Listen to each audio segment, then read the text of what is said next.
तो दोस्तों, क्योंकि सांस भी कभी बहू थी के आज के एपिसोड की शुरुआत में मिहिर जब घर लौटता है तो नॉयना उस पर बुरी तरह भड़क जाती है। वो मिहिर से पूछती है कि वैलेंटाइन पर वो कहाँ गायब था। नॉयना को लगता है कि मिहिर ने उसे धोखा दिया है, तो मिहिर बहाना बनाता है कि वो क्या करता, नॉयना खुद ही घर पर नहीं थी।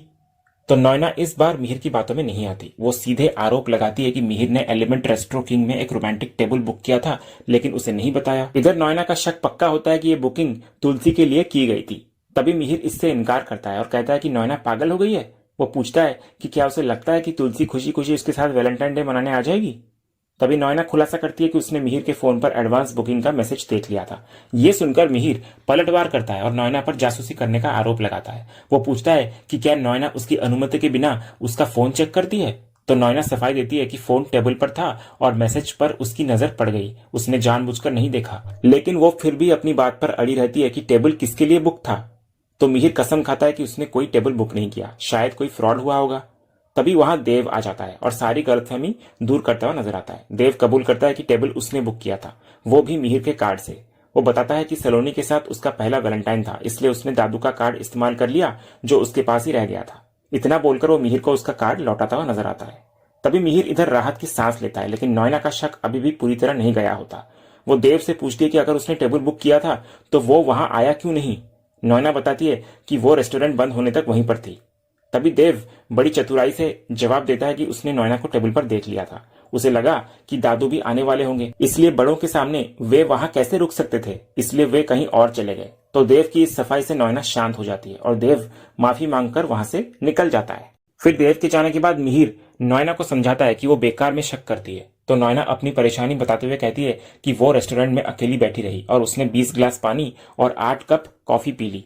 ये सुनकर मिहिर अपनी हंसी नहीं रोक पाता और उसका मजाक उड़ाने लगता है। तो नॉयना को यह मजाक बिल्कुल पसंद नहीं आता, उसे लगता है कि उसका अपमान हो रहा है। तो मिहिर थोड़ा गंभीर होकर सॉरी मांगता है, लेकिन साथ ही एक तंज भी कसता है। वो कहता है कि नॉयना उसे कॉल तो कर सकती थी, लेकिन उसने नहीं किया। मिहिर दावा करता है कि नॉयना शायद अपनी जासूसी में बिजी थी और उसे रंगे हाथों तुलसी के साथ पकड़ने के चक्कर में थी, इसलिए कॉल नहीं किया।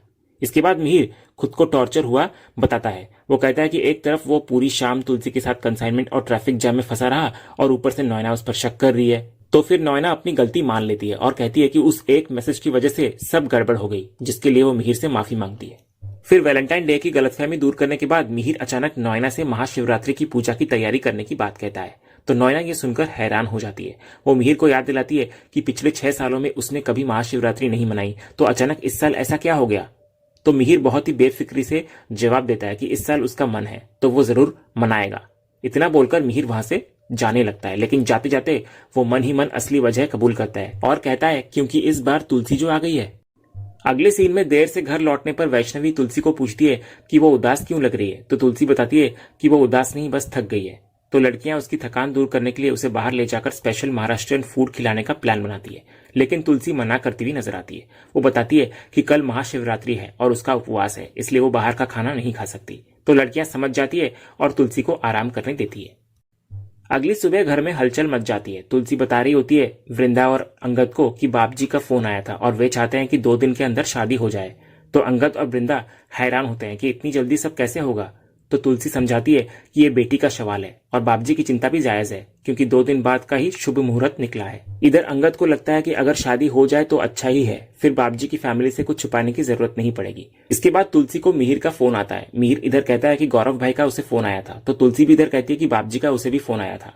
फिर दोनों सहमत होते हैं कि बाप जी की बात मानकर 2 दिन बाद की शादी के लिए हाँ कर देनी चाहिए। इसके बाद मिहिर तुलसी को पूछता है कि क्या वो सबके सामने फिर से उसकी वाइफ बनने का नाटक करने के लिए तैयार है, क्योंकि सबसे ज्यादा तैयारी उसी को करनी होगी। तो तुलसी बिना किसी झिझक के कहती है कि अगर नाटक करना है तो वो खुशी खुशी कर लेगी। तो इस पर मिहिर खुश होकर फोन रख देता है और शादी की हाँ करने के लिए तैयार हो जाता है। इसके बाद हम देखते हैं कि मिहिर के पास नॉयना आकर खड़ी हो जाती है और उसको घूरने लगती है, क्योंकि उसने मिहिर को तुलसी से फोन पर बात करते हुए सुन लिया होता है। तो मिहिर बड़ी बेफिक्री से कहता है कि अरे देव की लाइफ में वाइफ आ रही है, मेरी लाइफ में नहीं। वो नॉयना को समझाता है कि उसे इतना टेंशन लेने की जरूरत नहीं है, ये सब तो बस शादी का नाटक है। मिहिर कहता है कि चलो सबको ये खुशखबरी देते हैं। इतना बोलकर वो वहां से निकल जाता है। अगले सीन में मिहिर अपने फिजियोथेरेपी सेशन के लिए वृंदा के पास बैठा होता है। इधर वृंदा उसको पैर ऊपर नीचे करने के निर्देश देती है और पूछती है कि अब कैसा महसूस हो रहा है। तो मिहिर गर्व से कहता है कि उसकी सेहत में काफी सुधार हुआ है और वो बिना बैसाखी के चलने की कोशिश कर रहा है। ये सुनकर वृंदा चौंक जाती है और उसको डांटती है। वो याद दिलाती है कि उसने सिर्फ हल्की फुल्की एक्सरसाइज बताई थी, बिना बैसाखी के चलने को नहीं कहा था। मिहिर की इस लापरवाही से उसके पैर पे सूजन भी आ गई होती है और दर्द बढ़ गया होता है। फिर वृंदा उसको सख्त हिदायत देती है कि वो जैसा कहे बिल्कुल वैसा ही करना है, न कम न ज्यादा। इसके बाद मिहिर आगे बताने लगता है कि वो अगले कुछ दिनों तक सेशन नहीं ले पाएगा क्योंकि पूरा परिवार बाहर जा रहा है। तो इस पर वृंदा के मुंह से भी अचानक निकल जाता है कि उसे पता है वे लोग सूरत जा रहे हैं शादी के लिए। तो मिहिर हैरान होकर पूछता है कि उसे कैसे पता चला। तो वृंदा घबरा जाती है कि उसकी असलियत सामने ना आ जाए। वो तुरंत बात को संभालते हुए कहती है कि बाहर शादी की तैयारियों का शोर है और किसी स्टाफ ने उसे बताया था। तो मिहिर उसकी बात मान लेता है और खुशी खुशी बताने लगता है कि उसके पोते की शादी 2 महीने बाद थी, लेकिन किस्मत से अब 2 दिन बाद हो रही है। तभी वृंदा तारीफ करती है कि मिहिर का परिवार बहुत अच्छा है। तो मिहिर हंसते हुए कहता है कि टेढ़े हैं पर मेरे हैं। और फिर मिहिर वादा करता है कि एक दिन वो वृंदा को सबसे मिलवाएगा। तो इस पर वृंदा मन ही मन उदास हो जाती है और सोचती है कि जिस दिन पापा को पता चलेगा कि वो कौन है, उस दिन मिलवाना तो दूर, पापा खुद उससे मिलने भी नहीं देंगे। अगले सीन में देव और पार्थ एक ही गाड़ी में सूरत जा रहे होते हैं। देव अपनी शादी को लेकर इतना उत्साहित होता है कि वो रास्ते भर मोबाइल से अपनी फोटो क्लिक करवा रहा होता है और वेडिंग रील्स बनाने में लगा होता है। वो कहता है कि उसकी शादी वायरल होनी चाहिए, ये कोई मामूली शादी नहीं है। तो पार्थ उसे टोकता है और कहता है कि ऋतिक भाई को पहुंचने में अभी आधा घंटा लगेगा और हम लगभग पहुंच ही चुके हैं, तो वो ये तमाशा बंद करे। लेकिन देव उसकी बात नहीं मानता और अपनी धुन में मगन रहता है।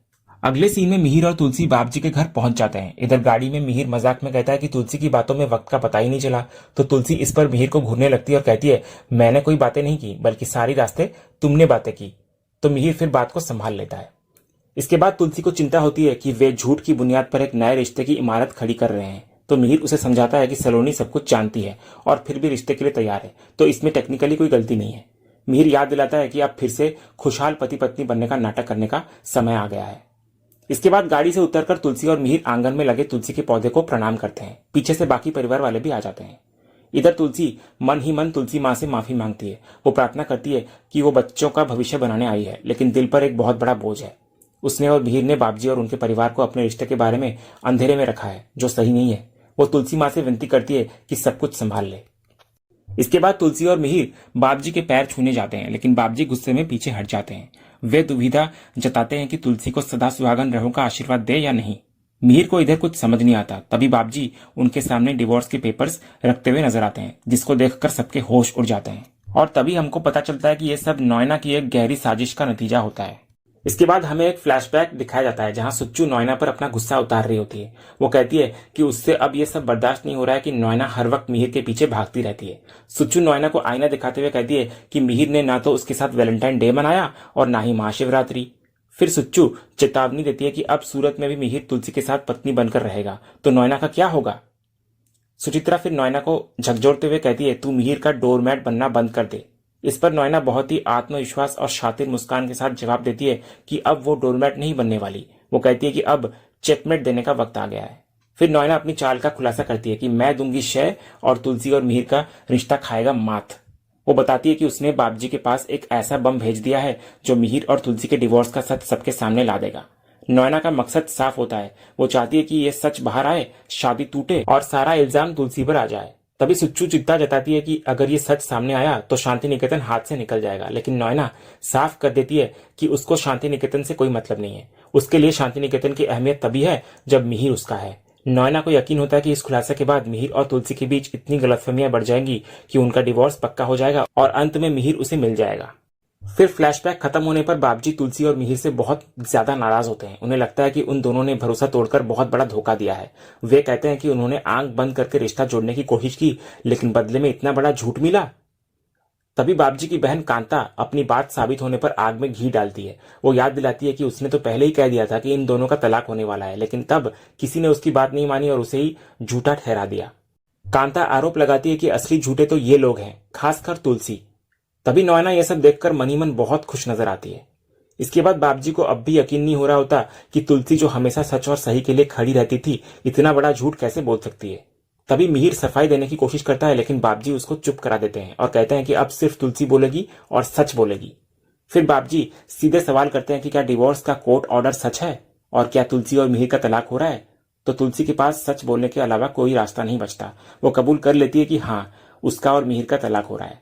तो तुलसी के कबूलनामे से बाबजी को गहरा धक्का लगता है। उन्हें समझ आ जाता है कि पति पत्नी का रिश्ता और उनका साथ सब एक झूठ था। बाबजी साफ कर देते हैं कि झूठ के साथ उनका रिश्ता नहीं जुड़ने वाला। वे उसी वक्त सलोनी और देव का रिश्ता तोड़ने का ऐलान कर देते हैं। तभी तुलसी और मिहिर ये सुनकर हैरान रह जाते हैं। सलोनी रोने लगती है तो तुलसी इधर हाथ जोड़कर विनती करती है बाबजी के सामने कि उसे अपना पक्ष रखने के लिए सिर्फ 2 मिनट दिए जाएं, क्योंकि बाबजी ने उसे बेटी माना है। लेकिन बाबजी गुस्से में उसकी एक नहीं सुनते और वहां से अंदर चले जाते हैं। फिर दूसरी तरफ अंदर का सीन दिखाया जाता है जहां बाबजी तुलसी पर नाराज हो रहे होते हैं। वे तुलसी को कहते हैं कि आखिर वो उसकी क्या सुने। बाबजी को इस बात का गहरा मलाल होता है कि उन्होंने तुलसी को अपनी बेटी माना था और अपने पोते की शादी की सारी रस्में उसी से करवाई थी। फिर बाबजी तुलसी को फटकार लगाते हैं कि अगर उसको शांति निकेतन बचाना ही था तो सीधे सीधे कह देती, वे उसे मोहलत दे देते। लेकिन तुलसी ने जो झूठ बोला वो बहुत गलत था। इसके बाद बाबजी तुलसी और मिहिर को उनकी उम्र का लिहाज न करने पर शर्मिंदा करते हैं। वे कहते हैं कि इस उम्र में जब उनके पोते पोतियां हो चुके हैं और लोग तीर्थ यात्रा पर जाते हैं, वे दोनों यहाँ तलाक ले रहे हैं। बाबजी को लगता है कि यह सब उन्हें शोभा नहीं देता और वे घृणा से छी बोलकर अपना गुस्सा जाहिर करते हैं। इसके बाद गौरव भी अपनी नाराजगी जाहिर करता है। वो कहता है कि वे लोग मॉडर्न नहीं है तो उस घर में वे अपनी बेटी कैसे ब्याह दें जहां रिश्तों की कोई कदर ही नहीं है। तभी गौरव की पत्नी उसके कान में आकर कुछ कहती है। ये सुनकर गौरव और भड़क जाता है और एक बहुत बड़ा आरोप लगाता है। वो कहता है कि सबसे ज्यादा शर्म की बात तो यह है, जिस घर के मुखिया मिहिर भाई खुद को इज्जतदार बताते हैं, उसी घर में वे किसी गैर औरत के साथ रह रहे थे। ये इल्जाम सुनकर बाबजी, तुलसी और मिहिर हैरान रह जाते हैं। लेकिन नॉयना इस तमाशे को देखकर बहुत खुश नजर आती है, क्योंकि उसका मकसद पूरा जो होता दिखाई दे रहा है। और इसी सीन के साथ ही आज का ये एपिसोड यहीं खत्म होता है। तो दोस्तों, आज का ये वीडियो आपको कैसा लगा कमेंट के माध्यम से हमको कहिएगा और कमेंट में हाइप करना भी मत भूलिएगा और वीडियो को लाइक शेयर सब्सक्राइब करना भी मत भूलिएगा, ताकि ऐसे ही रोज लेटेस्ट एपिसोड के अपडेट्स आप हमारे इस चैनल पर पा सकें। तो मिलते हैं हम एक नए एपिसोड के रिव्यू में, तब तक के लिए नमस्कार।